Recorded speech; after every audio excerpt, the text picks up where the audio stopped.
Sons of River and Stone. Chapter 1. The One-Eyed Clerk. John Packer, 1572–1649. The boy from Twickenham had always been quick with a pen, quicker still with his mind. Born on November 20, 1572 to William Packer and Elizabeth Borwell, John was baptized in the small parish church of Twickenham, Middlesex. His father, a steward and clerk in the royal service, valued learning. His mother prayed for him daily, whispering that God would set his path straight. From Westminster School to Cambridge, and finally Oxford's Trinity College, John learned Latin, Greek, and the sharp edges of politics. He was clever, bold, ambitious. But it was at Cambridge, still a young man, that his story took its first brutal turn. Cambridge, a summer afternoon. Foils clashed in the courtyard. Students in their gowns laughed, circling each other with mock bravado. John had taken up the sport like the rest, half for honor, half for pride. His opponent lunged, eager to impress the watching crowd. Too quick. Too close. The tip of the blade pierced just below John's brow. He staggered, clutching his face as pain seared across his skull. Blood poured between his fingers. The world darkened on his right side. He did not scream. He would not. Instead, he knelt, breathing through clenched teeth while silence fell across the court. That day, he lost part of his sight, and gained a mark he would carry for the rest of his life. A scar across his cheek. A dim dot that reminded him every morning of mortality. He might have turned bitter, but John Packer did not retreat. Instead, he worked harder, burying himself in books and letters. He wrote verses in Latin praising the Queen.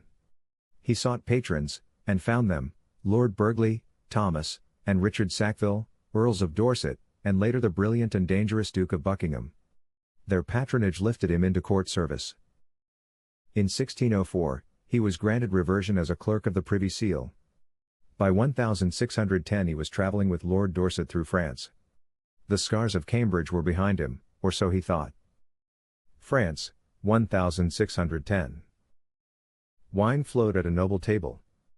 Voices rang with laughter, music, and politics. John, the English Protestant, sat with careful reserve. When the cups were raised for a toast, an oath of loyalty to the Catholic crown, he did not join them. "Drink, Packer," urged one Frenchman, red-faced with wine. "Show your allegiance." John shook his head. "My allegiance is to God and my king. I cannot." The room chilled. Laughter turned sharp. Chairs scraped against stone. One man rose. "A brute with eyes like iron. Then you defy us." The blow came fast. A fist, or perhaps the hilt of a dagger, struck John across his wounded side. The old scar tore open. Darkness exploded. His world collapsed into pain. When he woke, bandaged and pale, the truth was clear: what vision he had clung to in that I was gone forever. John Packer was blind on his right side for the rest of his life. But he carried on. He returned to England, scarred but resolute. He became secretary to the Lord Chamberlain and by 1616 was serving directly under the Duke of Buckingham. He rose, not by force of arms but by the weight of his pen. Kings listened. Dukes trusted him. Ambassadors feared his memory, for he never forgot a word. And yet, fate had not finished with the story of his eye. London. Newgate Prison. Years later. The stench of wrought and iron. A condemned highway robber sat waiting for death. His friends sought influence, men who might arrange a royal pardon. One name carried hope: John Packer, clerk of the Privy Seal. They went to him, begging. "Mr. Packer, will you hear our plea? He is but misguided, please, sir, intercede." John listened. Then asked for the name. It struck him like thunder. "The prisoner," he said evenly, "I will meet him. Face to face." When the news reached the convict, he trembled.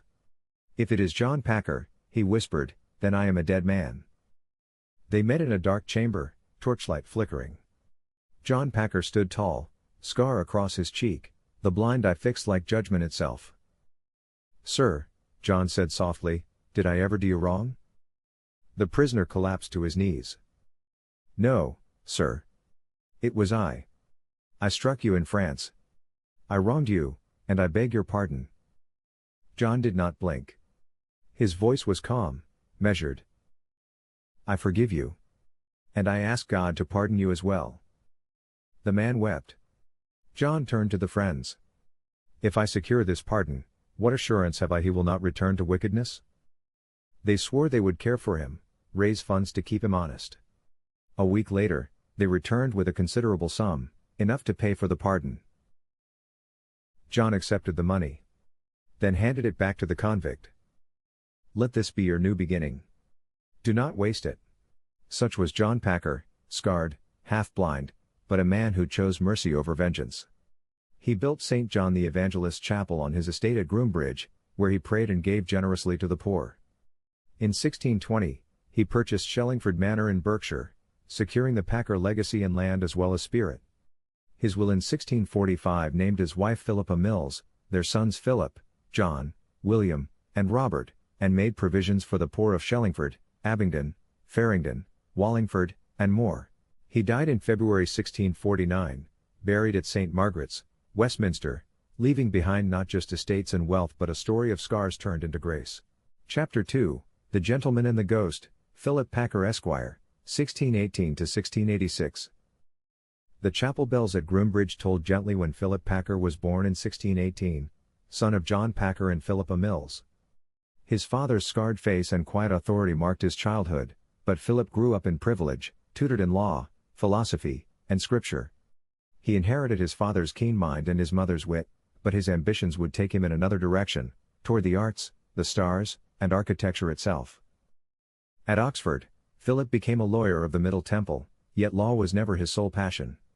He befriended Christopher Wren, the rising mathematician and architect whose mind was busy sketching domes and heavens alike. Together, the two would pace through the halls of Groombridge, candlelight spilling over scrolls of celestial charts. Villagers whispered that, at night, strange lights flickered from the towers, two men tracing God's creation through geometry. Philip's life was split between elegance and solitude. He was seen at court, moving among nobles, but he retreated often to Groombridge, a place he expanded and reshaped with Wren's counsel. He dreamed of harmony, mathematics as music, stone as faith. But he was also a man of contradictions. Twice married, widowed, and restless, he later took companionship with Sarah Isgur, a woman of common birth but uncommon presence. Their union was not sanctioned by the proud, and their son Philip, 1664, was born before wedlock, making him illegitimate in the eyes of English law. The Groombridge estate, therefore, could not pass cleanly to him. Philip did not despair. He provided what he could, gave love freely, and continued to pursue the higher callings of his mind. He was remembered as a gentleman who loved learning and left behind sketches and manuscripts, whispers of what might have been if he had been born an architect rather than a lawyer. When Philip died in 1686, he was buried with dignity, remembered as both scholar and ghost, the gentleman who stood between nobility and exile, between Groombridge's stones and the stars above. His illegitimate son, denied inheritance, would carry the name forward across the ocean, to a rougher, hungrier world. Chapter 3, The Lonely Voyage, Philip Packer Jr., 1664 to 1739. The story of the Packer line in America begins not with privilege, but with exile. Philip Packer Jr. was born in 1664, the son of Philip Packer Esquire and Sarah Isgur. Though his parents eventually wed, Philip was born out of wedlock. In the eyes of English law, this made him illegitimate, stripped of inheritance, denied the rights that would have been his had he been born just a little later. The Groombridge estate, his father's pride, could not pass to him. The gates of privilege closed. The open sea beckoned. He was raised in the shadow of Groombridge, surrounded by whispers of astronomy and law, yet always reminded of his precarious standing. His half-brothers would inherit, he would not. So, in 1683, when a ship sailed from Dublin toward the colonies, bound by contracts of indenture, Philip signed his name. The Atlantic was unforgiving. Days blurred into weeks of salt wind and groaning timbers. Young men and women huddled in the hold, dreaming of fields they did not yet own. Philip bore it in silence. If England had branded him a bastard, he would carve out his legitimacy in a new world. When the ship reached Pennsylvania, he entered service as an indentured servant to Joseph Fisher of Dublin. 4 years of labor were the price of passage. 4 years of toil in foreign soil. But with that labor came land, 50 acres, a new beginning. In 1685, Philip married Hannah Sessions in Philadelphia. She was steady, devout, and strong, qualities he needed more than ever. Together they moved to Burlington County, New Jersey, where they built a modest home and began raising children. Wheat grew where once there was only forest. Life, though hard, was theirs to claim. Philip was no longer the ghost of Groombridge, whispered about in noble quarters. He was a farmer, a patriarch, a survivor. His children and grandchildren would move west into Chester County, Pennsylvania, and from there into the wild frontier. Through his line would come Aaron Packer, Moses Packer, and finally the Mormon pioneers who settled Franklin, Idaho. Of Philip Jr. himself, few words remain. He left no diaries, no books of verse. Only the quiet record of land purchased, children baptized, and a family line secured. Yet in that silence is a triumph, the illegitimate son who founded the American branch of the Packer name. When he died around 1739, he left no grand estate, no carved chapel like his grandfather. But he left something greater, a legacy that endured oceans, wars, and centuries. Chapter 4, Between Two Worlds, Philip Packer, III, and Ann Coates. The Atlantic had reshaped the Packer name. Philip Packer Jr., the illegitimate son who had crossed the ocean, laid down roots in New Jersey and Pennsylvania. But it was his son, another Philip, who would become the true bridge between England's legacy and America's frontier destiny. Born in the colonies around the turn of the 18th century, Philip Packer, III, grew up in a land both familiar and raw. He carried the name of his father and grandfather, yet his story was not one of exile, but of survival and expansion. He married Ann Coates, an Irish-born woman whose own childhood had been marked by fire and faith. As a girl in Dublin, she had hidden in a field of wheat during a Catholic uprising, watching in silence as neighbors were cut down. That memory stayed with her always, a testament to resilience. Together, Philip and Ann built their home in Chester County, Pennsylvania. They were Quakers, plain in speech and dress, yet their lives were anything but ordinary. Philip bore the responsibility of a growing family, while Ann carried the shadows of Ireland into a new world where every day demanded courage. Their household was filled with children whose names would echo across generations. James, Susanna, Ann, Moses, who would later move from Chester to York County, remembered as a steadfast farmer and a father of many. Aaron, who would marry Ann Phipps and blaze the trail further west, soldier and pioneer alike. Evenings in their Chester County home were marked by both simplicity and vision. One can imagine Philip by the hearth, speaking softly to his sons, "The land will test you. It will take your strength. But it will give you a name, if you hold it." And Ann, quiet yet firm, reminding her daughters that survival was as much about faith as it was about courage. Though history does not preserve his every word, the choices of Philip Packer, III, and Ann Coates shaped the generations to come. They did not cross the ocean, but they carried the weight of its promise. They did not build chapels of stone, but they raised children who would carry the gospel, the plow, and the family name into the wilderness. Philip lived out his years in Chester County. Ann, strong to the end, died in 1783 at the age of 86, succumbing to the palsy after years in the care of her son James. Both were laid to rest in Pennsylvania soil, far from the estates of Groombridge, yet close to the heart of America's growing story. It was through their sons, especially Aaron and Moses, that the Packers became pioneers in truth, stepping from the quiet farms of Pennsylvania into the vast, unsettled lands beyond. Chapter 5, The Pioneers of Pennsylvania, Aaron and Moses. The story of the Packers in America shifted again with the next generation. Where Philip, III, had rooted the family in Chester County, his sons Aaron and Moses would test those roots against the stone of frontier life. Chester County, Pennsylvania, 1750s. The Packer household bustled with life, but it was Aaron who showed the restless spark of his grandfather, and Moses who carried the patient steadiness of his father. Quaker in upbringing, both would wrestle with faith, land, and loyalty in an age when the colonies trembled toward revolution. Aaron, born around 1732, was a young man of energy and defiance. In 1752, the minutes of the Friends meeting recorded him publicly rebuked for singing and dancing, unseemly behavior for a Quaker youth. By 1760, he was formally disowned by the Society of Friends.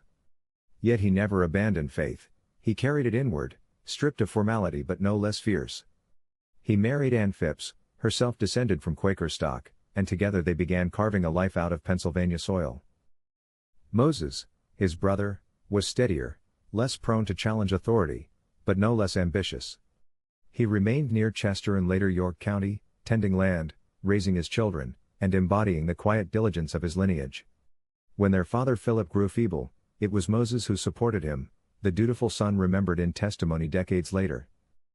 The Revolution. By the 1770s, Aaron was no longer just a farmer. He took up arms in the Lancaster County Militia, serving under Captain John Reed. His son Jesse would also bear a musket, standing watch in the volatile years when loyalty was tested by blood. For a family with Quaker roots, this was no small rebellion. The creed of peace gave way to the reality of survival. Ann Phipps Packer kept the homestead during those years, raising children, minding fields, and enduring the gnawing fear that each sunrise might bring news of loss. Their farm inventories from the 1760s and 70s speak of modest prosperity, acres under tillage, a pair of horses, 5 sheep. Enough to live, never enough to rest. Westward. After the war, Aaron moved again, first to Paxtang, Lancaster County, then up the Juniata River, into York and finally Fayette County by 1790. His was a restless spirit, always edging westward toward the horizon. The land grew wilder, the forest thicker, but opportunity beckoned. Each move pulled the family further from the settled order of Chester, closer to the raw edges of America. Moses, too, shifted westward, though more cautiously, anchoring the family even as Aaron blazed ahead. Both brothers ensured that the Packer name became familiar in tax rolls, muster lists, and meeting minutes across Pennsylvania. In their twilight years, Aaron and Moses represented two halves of a pioneer's soul, one restless, defiant, willing to break from the old ways, the other steady, rooted, willing to endure. Between them, they raised children who would leap still further, to Ohio, to Illinois, to Utah and Idaho. Aaron, scarred by his break with the Quakers, left a legacy of independence and grit. Moses, steady to the end, left a legacy of duty and faithfulness. Both were needed. Without Aaron's fire, the family might never have pushed into the wilderness. Without Moses' steadiness, they might have burned out before they began. Together, they lit the path that would carry the Packers from Chester County's quiet farms to the valleys of the American West. Chapter 6, Across the Alleghenies, Moses Packer, 1764 to 1830. The Allegheny Mountains loomed like a wall between the settled farms of Pennsylvania and the vast promise of the Ohio frontier. For Moses Packer, son of Aaron and Ann Phipps Packer, those ridges were not barriers but invitations. Born in 1764 in Chester County, Pennsylvania, Moses grew up with a cadence of Quaker speech and the memory of revolution in the air. He married Eve Williams around 1791, a woman of quiet strength and steady faith.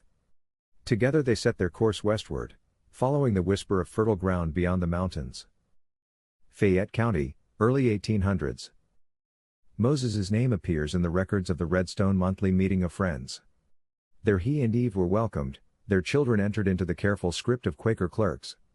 But the Packers did not stay long in one place. Their life was a map in motion, from Fayette County to Jefferson, then north to the dark forests of Richland County, Ohio. Each move meant starting again. Clearing land. Raising a cabin from raw timber. Watching smoke curl from the chimney as children's laughter filled the hollow. Each Sunday, Moses's voice might be heard in meeting, steady and low, bearing witness to a faith that had survived both war and wandering. The land in Ohio was wild and thick with trees. Moses purchased tracts through the Worcester Land Office, splitting them among his children as they came of age. His household grew quickly, until their table filled with 12 sons and daughters.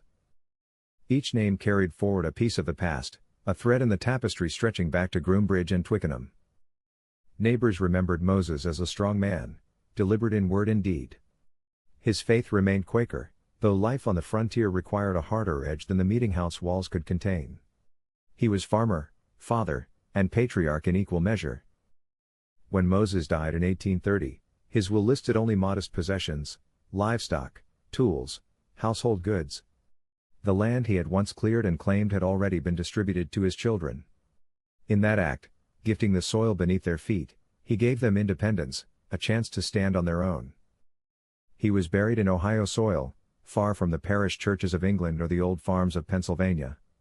Yet his life embodied the pioneer creed: faith, labor, endurance.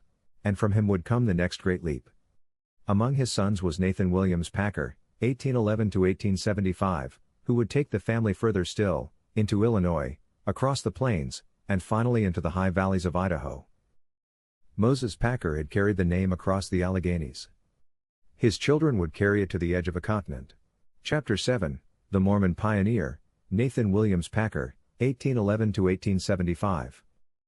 The Ohio forests whispered with the sound of axes, but for Nathan Williams Packer, born in 1811, the westward pull was louder still.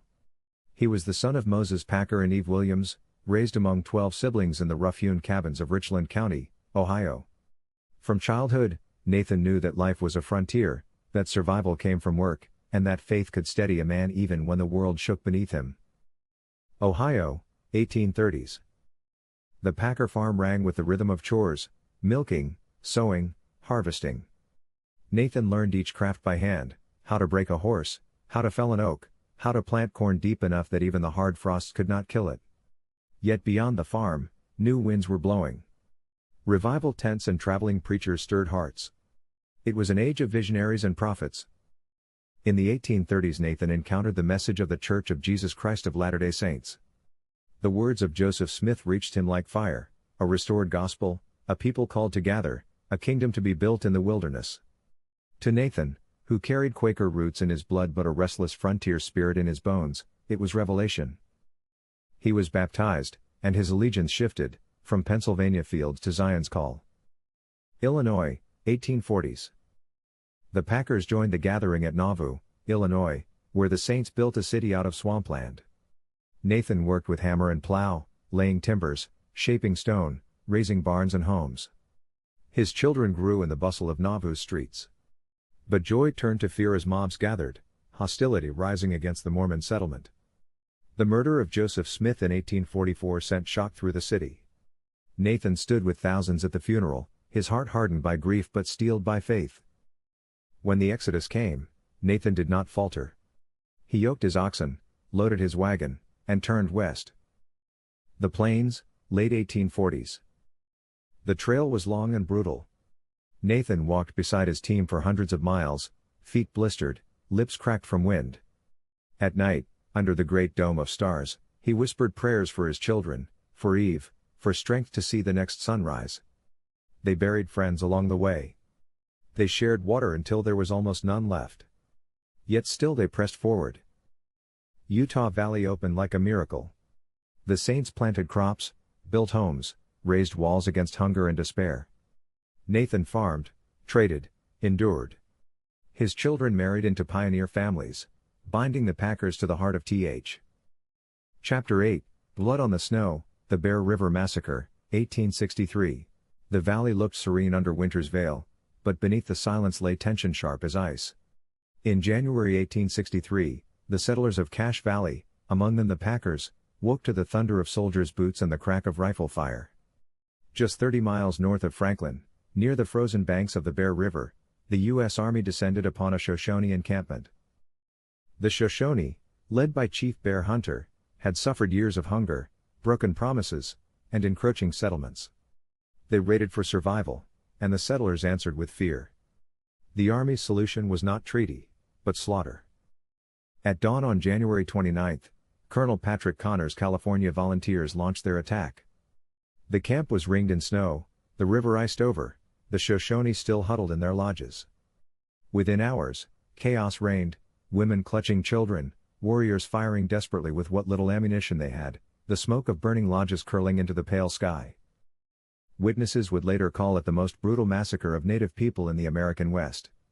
Between 250 and 400 Shoshone men, women, and children were killed. Blood stained the snow. The river carried bodies under its frozen crust. Franklin, Idaho. The news reached the settlers swiftly. Nathan Packer and his neighbors felt both dread and sorrow. Some had feared the Shoshone, some had traded with them. All knew that a horror had occurred just beyond their valley. Among the dead and dying were survivors, shivering children pulled from beneath bodies, hiding in willows, crawling through the snow. A few were carried back to Franklin, their cries breaking the silence of the settlement. The Packer family, like several others, opened their door.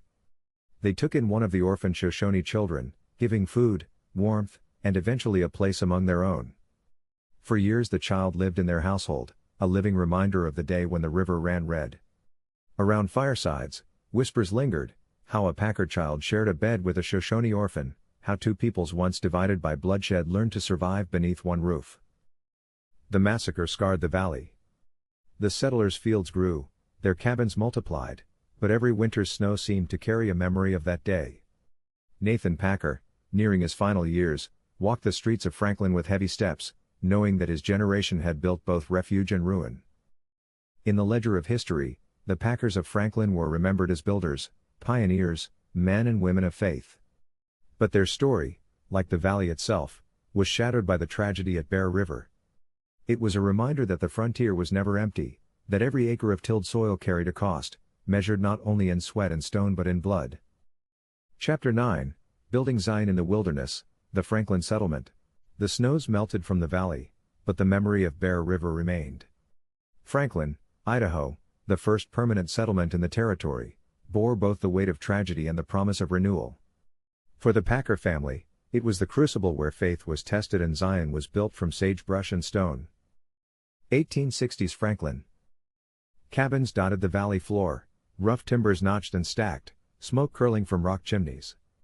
Ditches cut through the earth, carrying life-giving water from the Cub River into fields of wheat and potatoes. The mountains rose dark and eternal, while the settlement below pulsed with the noise of children's play, hammering, and the lowing of cattle. The Packers were among the families who turned this wilderness into community.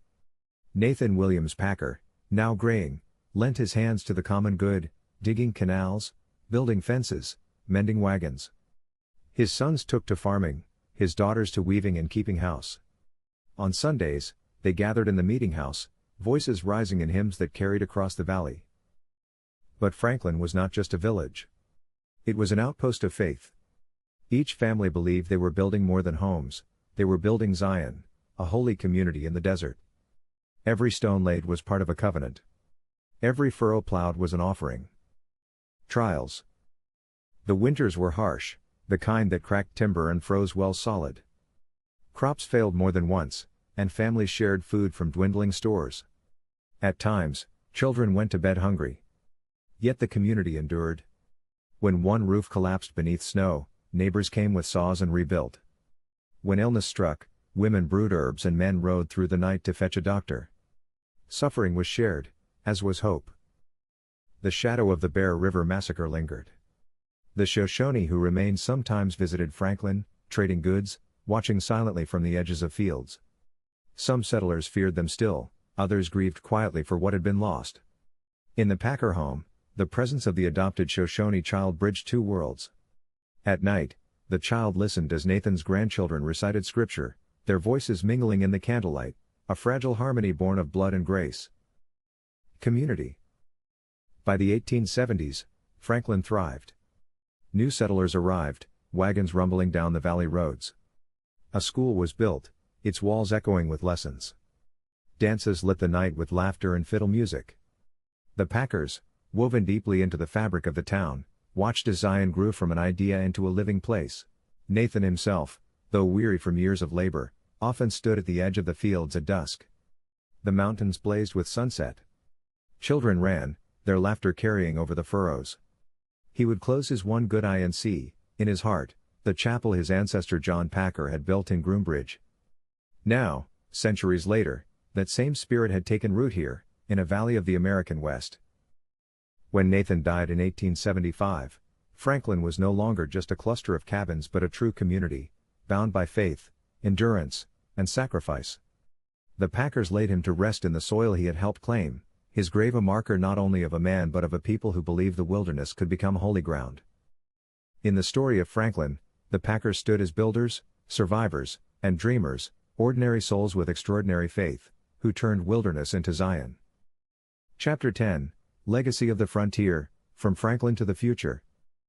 The Packer story, once bound to the chapels of England and the courts of kings, had crossed the Atlantic, survived indenture, endured the Revolution, marched with militias, and trudged with oxen across plains and mountains.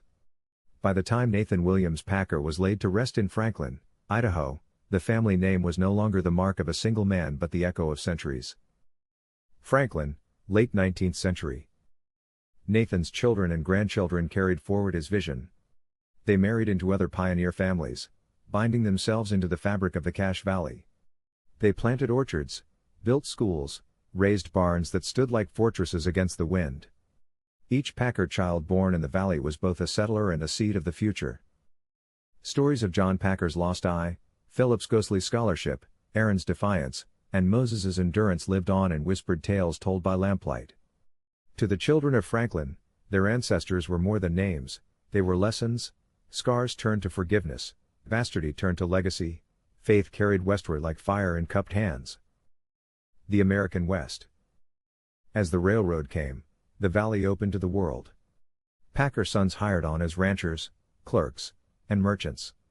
Daughters became teachers and mothers whose hymns still carried on the mountain air. Some followed the Mormon call further west into Utah's canyons or south into Arizona. Others moved north toward Montana or east again into Nebraska and Kansas. Wherever they went, they carried the story, we were once of England, but we belong now to the frontier. The adopted Shoshone child, raised in the Packer household, grew into adulthood carrying both grief and belonging. Their story remained a quiet testament, that even in the aftermath of massacre, there could be threads of mercy woven through blood and loss. It was remembered in Franklin not as legend, but as lived truth. Legacy. By the dawn of the 20th century, the Packer family had spread across the West, their name written in census books, carved on gravestones, stitched into quilt patterns. They were farmers, preachers, teachers, and dreamers. Each bore the unseen weight of their forebears, the courtier who forgave, the scholar who dreamed, the bastard who sailed, the pioneer who prayed. Theirs was not a story of kings and palaces, but of resilience. A family who carried scars and faith across oceans, mountains, and plains, until at last they built Zion in the wilderness. The frontier is gone now, the wilderness tamed. But in every descendant, the story still lives, sons and daughters of rivers and stone, of exile and homecoming, of forgiveness and fire. The Packers remain. Chapter 11, The Patriarch of Franklin, James Packer Sr., 1833 to 1892. The story of Franklin's endurance and growth cannot be told without James Packer Sr., son of Nathan Williams Packer and Elizabeth Taylor. Born in 1833 in Belmont County, Ohio, James was only a boy when his family embraced the Mormon faith and set their faces toward Zion. By 1850, he crossed the plains into Utah, and by 1860, he was among the vanguard that carved Franklin, Idaho, into the map. A marriage on the frontier. In Lehi, Utah, James married Polly Mae Meekum on February 14, 1854. She was strong and resourceful, the daughter of Moses Meekum and Celia Letts. Their union bound together two pioneer lineages, and the young couple soon shouldered the hardships of trail life. They endured wagons mired in mud, long hungry stretches, and nights when prayers were the only shelter. But together, they pressed onward. Farmer and builder of Franklin. When they reached Franklin, James helped transform sagebrush flats into farmland. He dug irrigation ditches with neighbors, knowing every drop of water meant survival. He plowed, planted, and harvested under an unforgiving sun. Records later remembered him as a contract teamster for the U.S. Army, guiding oxen teams through dangerous terrain, supplying soldiers during the Indian Wars. Yet at home, to his children, he was simply father, stern, steady, and faithful. Census takers marked him as a farmer, but Franklin knew him as more, a neighbor who lent a hand, a man who helped build the meeting house, a settler who carried both rifle and plow. Family and faith. James and Polly raised a large family, teaching their children discipline, scripture, and the dignity of work. Their home was a place of order and devotion, lamplight spilling across quilts as Polly sewed and James read aloud from Holy Writ. Sundays brought hymns that drifted through the valley, binding the small settlement together. James saw Franklin grow from a clutch of cabins to a true town with roads, schools, and orchards. He witnessed winters that starved livestock, summers that baked the earth, and harvests that sustained hope. He lived long enough to see his grandchildren run across the same fields he once plowed. The Farmer's Rest. On July 15, 1892, James Packer died in Franklin. He was buried in the very soil he had broken with his hands. Polly lived nearly 3 decades more, her memory forever entwined with his. Their graves, side by side, remain markers not only of lives lived but of a community sustained. James Packer Sr. was no courtier of kings, no scholar of Oxford, but he bore the nobler title, Builder of Zion. His legacy was the valley itself, the fields tilled, the ditches dug, the families raised. A patriarch of Franklin. A farmer whose endurance became the root of generations. Chapter 12, The Patriarch of Franklin, Ossian Leonidas Packer, 1861–1936. From the furrows plowed by his father James, a new generation rose to carry the family into the 20th century. Ossian Leonidas Packer, born December 10, 1861 in Franklin, Idaho, was the son of James Packer Sr. and Polly Meekum. He came into the world in the crude log fort of Franklin, so close to the rough-hewn street that neighbors later joked he had been born on the sidewalk. Childhood in Franklin. Ossian's autobiography tells the tale of a frontier boyhood filled with danger and resilience. At age 2, in a fit of anger, he pulled a jar from the table and nearly severed his toe. His mother bound it back together, and it healed as though the accident had never occurred. His uncle Nephi nicknamed him Judge for his solemn face, a name that clung to him until his youth. Chores came early, driving oxen, herding cattle, milking cows. He recalled how one wild cow trampled his little sister Samita, nearly tearing off her ear, and how his mother sewed it back into place. Terrified, Ossian thought she might die, but she recovered, her scar a reminder of the dangers of frontier life. There were joys, too. Ossian learned to swim in the warm springs of Cottonwood Valley, sometimes staying with friends in the water until midnight. Of all sports, he later said, swimming was his greatest joy. At 12, he began helping with his father's railroad contracts, hauling merchandise to Soda Springs. On one trip, impatient, he drove a team of horses down a steep dugway alone. They bolted, galloping uncontrollably into camp, yet miraculously, no harm was done. Another time, camped at Ross Fork, he witnessed an Indian kill a man across a corral fence. That night, too frightened to sleep elsewhere, young Ossian crept under quilts beside the corpse, finding uneasy rest until dawn. Schooling was scarce. At 7 he attended Franklin's first school, the first in Idaho, studying from a single blue-back spelling book shared with older siblings. Later, at a short-term writing class, he surprised himself by winning the award for most improvement. In his 20s, he attended Brigham Young Academy in Logan for 3 winters, studying under Ida Cook, J.S. Stewart, and William H. Smart. Yet he admitted he never took full advantage of those opportunities. Manhood and marriage. Love came slowly. Ossian confessed to shy false starts, walking to invite Annie Smart Parkinson to a 4th of July dance, then losing courage and attending alone. But in time, Annie became his partner. They married and raised a family in Franklin. Life was hard, summers of freighting to Montana, winters of haymaking, building canals, and tending stock. Annie stood beside him until her death in 1909, leaving Ossian to raise their children alone. A patriarch's legacy. Ossian inherited his father's drive for work. He freighted across states, helped build railroads, and labored on canals that fed the farms of Cache Valley.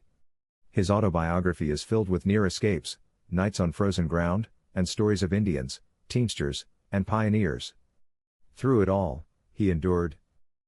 By the 1920s, Ossian was silver-haired but still strong, remembered as both stern and tender. His grandchildren knew him as a bridge between the raw frontier and the modern West, between oxen and automobiles, kerosene lamps and electric light. When Ossian died in 1936, he was laid to rest in Franklin beside Annie and his kin. His story, told in his own words, remains one of grit, scars, and endurance, the true life of a boy born in a fort, grown into the patriarch of Franklin. Chapter 13, The Athlete, Teacher, and Builder, Clyde Parkinson Packer, 1892–1974. On a cold February morning in 1892, in the small pioneer town of Franklin, Idaho, A child came into the world who would bridge the pioneer generation to the modern era. His name was Clyde Parkinson Packer, the son of Ocean Leonidas Packer and Annie Parkinson. From the beginning, his life carried both hardship and providence. When he was only a small boy riding bareback behind his father, he tumbled into a rushing stream and nearly drowned, saved only by his father's quick hands. Another time, while traveling in a covered wagon, the horses bolted and tore down the road with young Clyde asleep in the back. When the wheel broke off, the family feared the worst, but Clyde, miraculously, slept through the chaos unharmed. He often said angels must have been riding with him.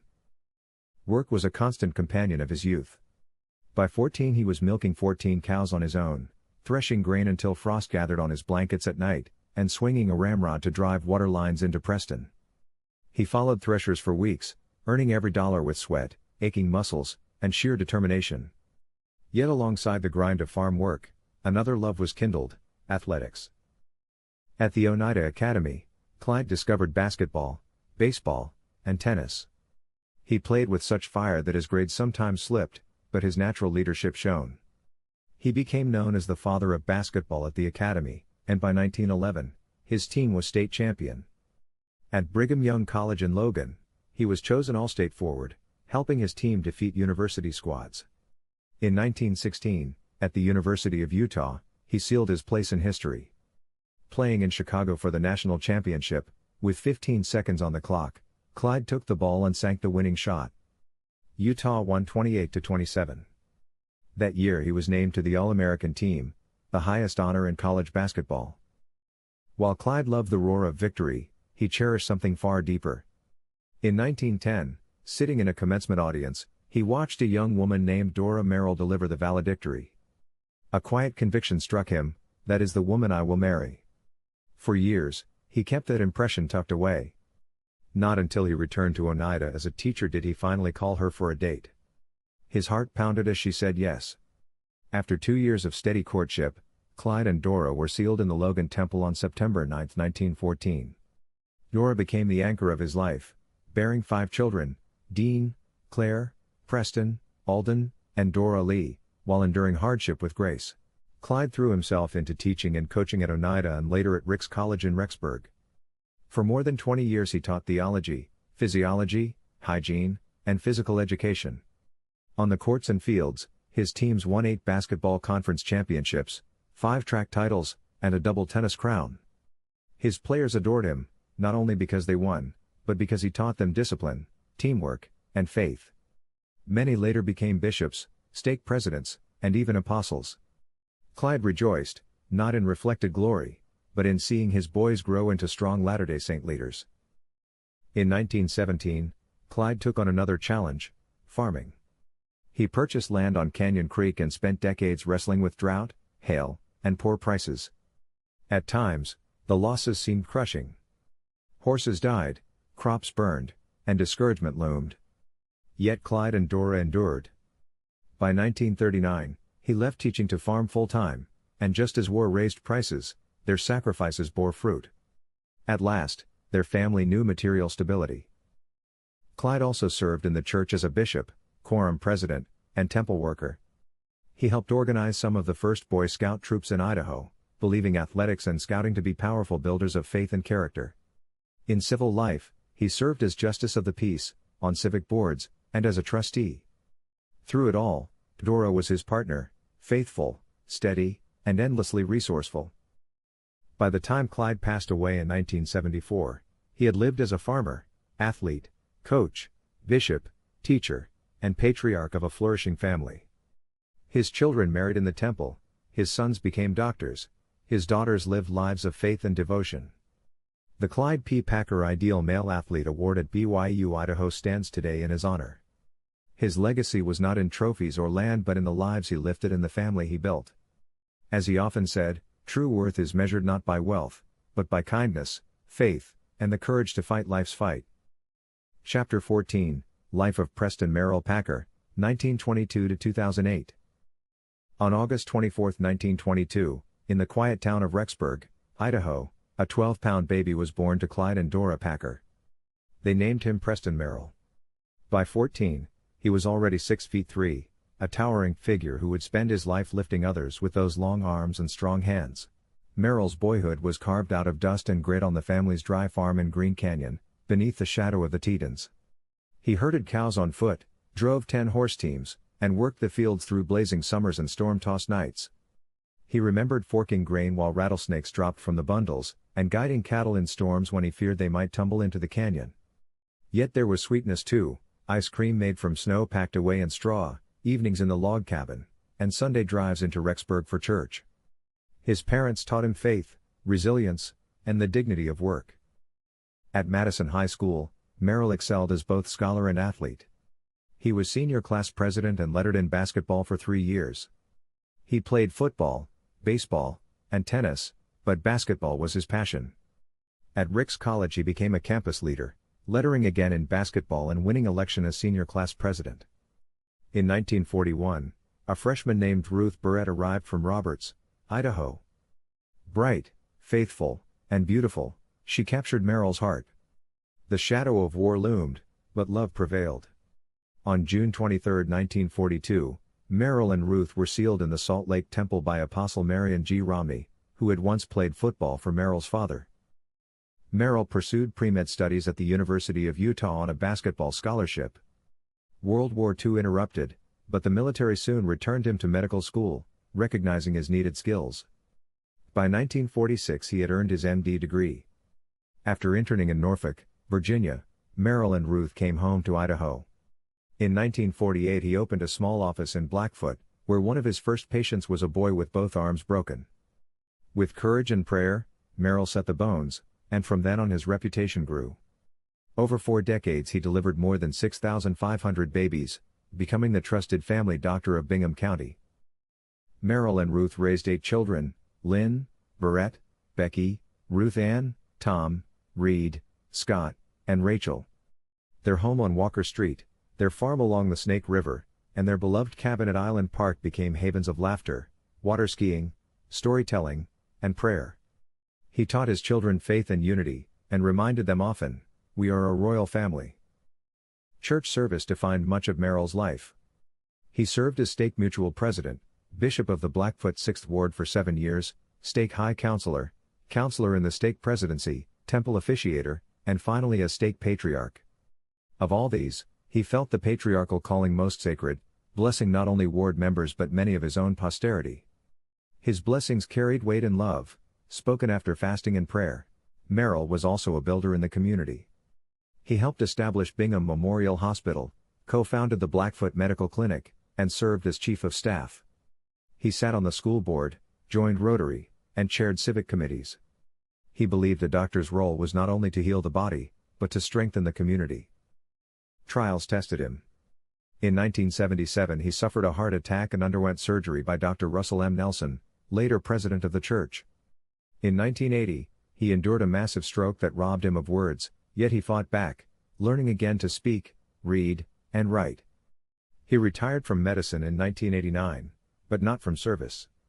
He gave blessings, worked in the temple, and encouraged his children and grandchildren to live with faith. Ruth, his beloved partner, endured diabetes and kidney failure with courage. For years Merrill drove her to dialysis, then to the temple cafeteria for lunch. She passed away in 1999, leaving him heartbroken but grateful. In 2000, Merrill married Lola Hillam Packer, widow of his brother Alden. Together they shared warmth, companionship, and the joy of grandchildren. In his later years, Merrill rejoiced when the Rexburg Temple was announced. He longed to see it completed, and when it was, it stood as a symbol of the faith that had guided his entire life.